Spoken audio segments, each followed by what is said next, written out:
नमस्कार दोस्तों, मैं सत्यनारायण आपका मेरे चैनल में स्वागत करता हूँ। Today I am talking about the Bhagavad Gita सार चैप्टर 13 संस्कृत अनुवाद। आज मैं बात करने वाला हूँ भगवद गीता के 13वें अध्याय के संस्कृत अनुवाद के बारे में। इससे पहले मैं आप लोगों को बता दूँ कि मेरी भगवद गीता सार की वीडियो अलग हैं और भगवद गीता सार संस्कृत अनुवाद की वीडियो अलग हैं। तो यदि आप मेरे चैनल पर पहली बार आए हैं तो कृपया करके लाइक और सब्सक्राइब का बटन जरूर प्रेस करें, जिससे कि आपके एक सब्सक्राइब से मुझे कितने प्रोत्साहन मिलता है कि मैं आप लोगों से कितना कनेक्ट हो रहा हूँ। और यदि आप मुझसे कनेक्ट रहना चाहते हैं तो कृपया करके सब्सक्राइब का बटन जरूर प्रेस करें। तो चलिए आइए वीडियो शुरू करते हैं। जय श्री कृष्ण। अतः त्रयोदशोऽध्यायः।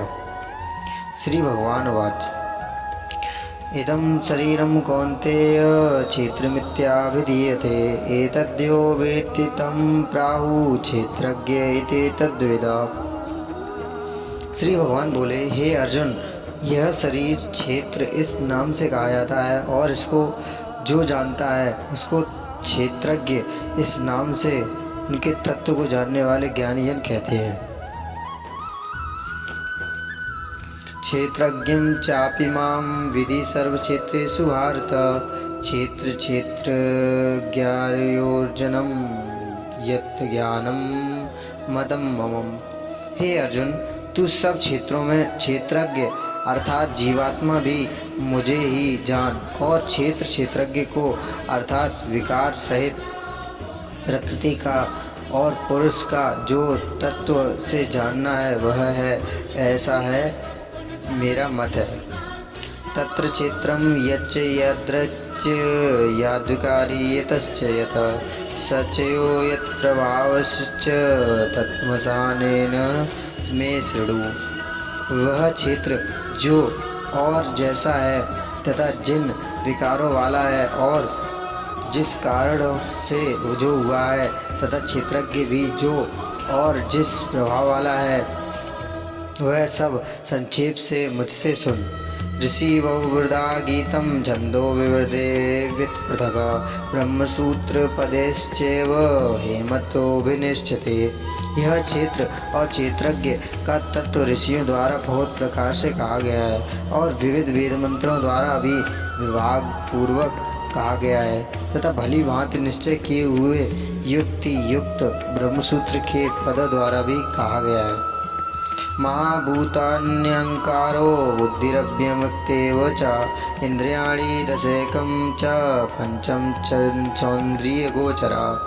पांच महाभूत अहंकार, बुद्धि और मूल प्रकृति भी तथा 10 इंद्रियां, एक मन और 5 इंद्रियों के विषय अर्थात शब्द, स्पर्श, रूप, रस और गंध, इच्छा, द्वेष, सुखम दुखम, संगात, चेतन, धृति, एतत् क्षेत्रं समासेन सविकारमुदाहृतम्। तथा इच्छा, द्वेष, सुख, दुख, स्थूल देह का पिंड, चेतना और धृति, इस प्रकार विकारों से सहित यह क्षेत्र संक्षेप में कहा गया। अमानिवित्तं विभुम्यसां शांति राजवरम् आचार्योपासनम शौचम स्तरेय मानवे नग्रह।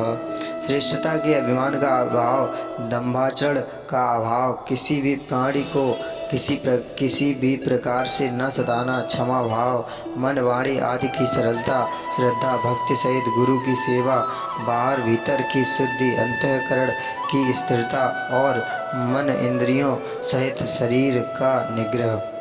इंद्रियार्थेषु वैराग्य मनंकार एव च जन्म मृत्यु जरा व्याधि खदोष नाच दुर्शनम।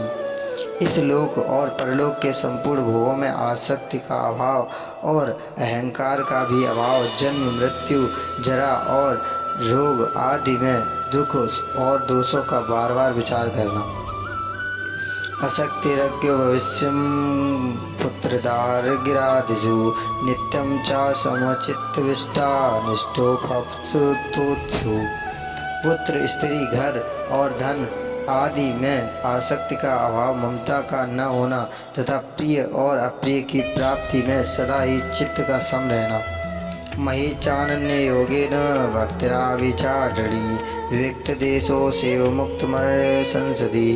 मुझ परमेश्वर में अनन्य योग के द्वारा अव्यभिचारिणी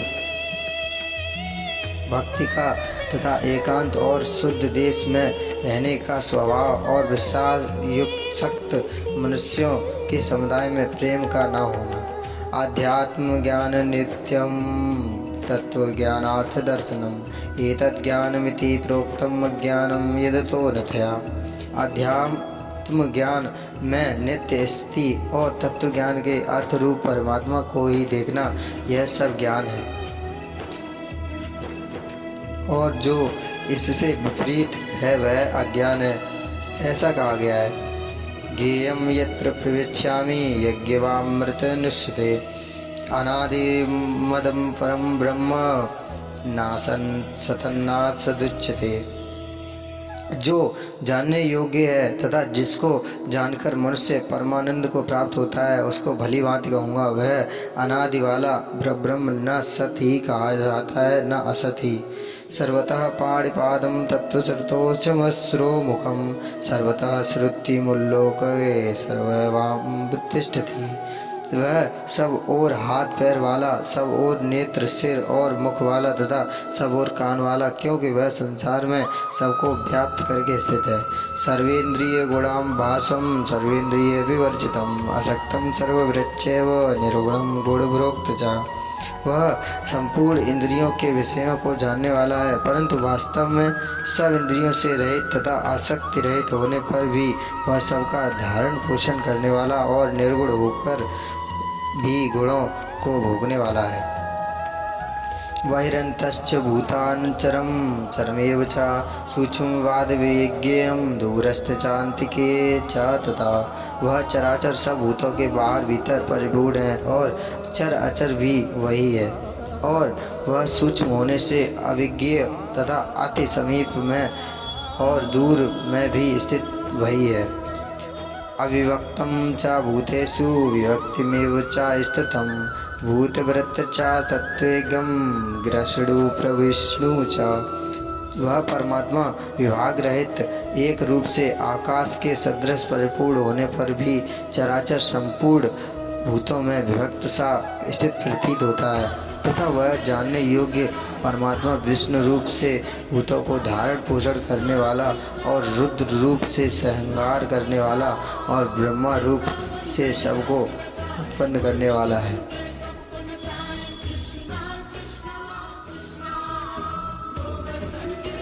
ज्योतिषामपि तज्ज्योतिष्मस परमुच्यते ज्ञानं ज्ञेयं ज्ञानगम्यं इति सर्वस्य विशिष्टतम।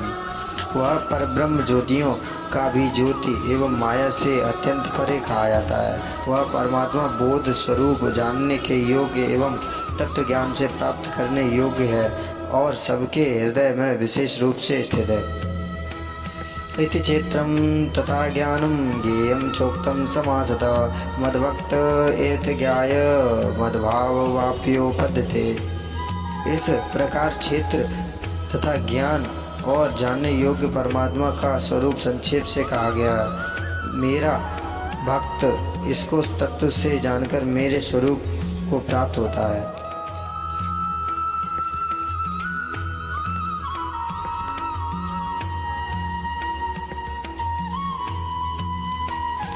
प्रकृतिं पुरुषं विद्यनादि उभाववी विकारश्चं गुणांश्चैव विधि प्रकृति संभाववान्।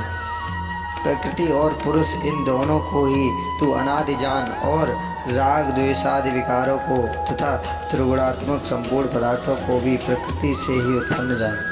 कार्यकरण कर्तव्य हेतु प्रकृति रुच्यते पुरुष सुखद खानाम भोक्ते हेतुच्यते।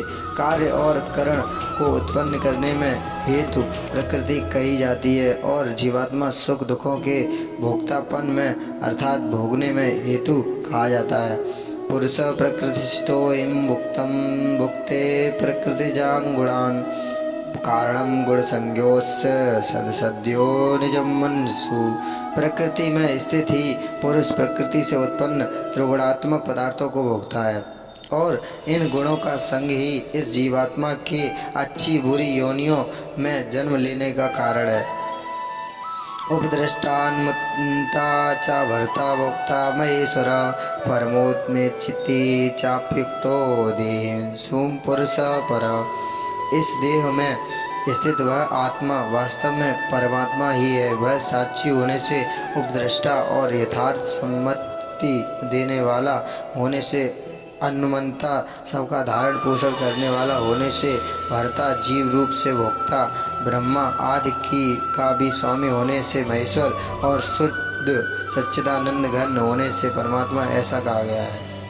या एवं वेत्ति पुरुषं प्रकृतिं च गुणेशः सर्वथा वर्तमानोऽपि नासा भूयो विभाज्यते। इस प्रकार पुरुष को और गुणों के सहित प्रकृति को जो मनुष्य तत्व जानता है, वह सब प्रकार से कर्तव्य कर्म करता हुआ भी फिर नहीं जन्मता। ध्यानेनात्मनि पश्यन्ति केचिदात्मना अन्ये संख्येन योगेन कर्मयोगेन चापरे।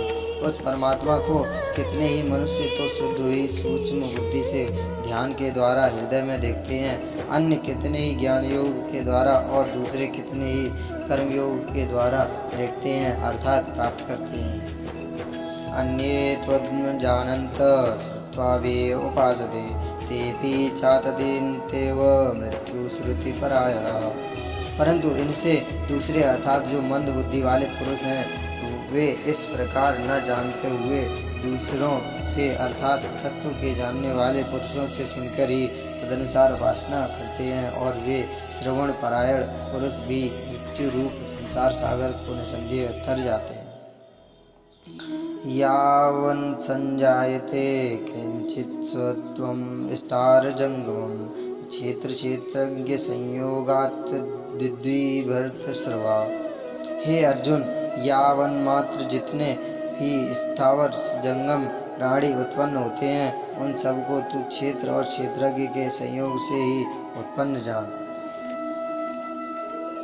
समं सर्वेषु भूतेषु तिष्ठन्त परमेश्वरं विनश्यन्तं यः पश्यति सा पश्यति।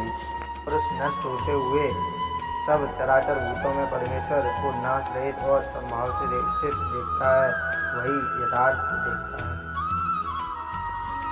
समं पश्यन्ये सर्वत्र समविश्रामीश्वरं नाहिन्यात्मनमानं ततो याति परां गतिम्। क्योंकि जो पुरुष सम्यक समभाव से स्थित परमेश्वर को समान देखता हुआ अपने द्वारा अपने को नष्ट नहीं करता, इससे वह परम गति को प्राप्त होता है। प्रकृतेव च कर्माणि क्रियमाणानि सर्वदा यः पश्यति तथा मान कर्तारं स पश्यति। और जो पुरुष संपूर्ण कर्मों को सब प्रकार से प्रकृति के द्वारा ही किए जाते हुए देखता है और आत्मा को कर्ता देखता है, वही यथार्थ देखता है। यथा भूतभृत्सगा वामे करस्तनुपश्यति तथा एव विस्तारं सम्मन्यते तथा। जिस क्षण यह पुरुष भूतों को पृथक पृथक भाव से एक परमात्मा में ही स्थित और उस परमात्मा से ही संपूर्ण भूतों का विस्तार देखता है, उसी क्षण वह सच्चिदानंद जन्म को प्राप्त हो जाता है। अनादित्वान् गुणोपात् परात्मन्यः शरीरस्थोऽपि कौन्तेय न करोति न लिप्यते। हे अर्जुन, अनादि होने से और निर्गुण होने से यह अविनाशी परमात्मा और शरीर में स्थित होने पर भी वास्तव में न कुछ करता है और न लिप्त ही होता है। यथा सर्वगतं सौम्यमयादिखातुं नोपलिप्यते सर्वथा स्थितो देहात्मा नोपलिप्यते।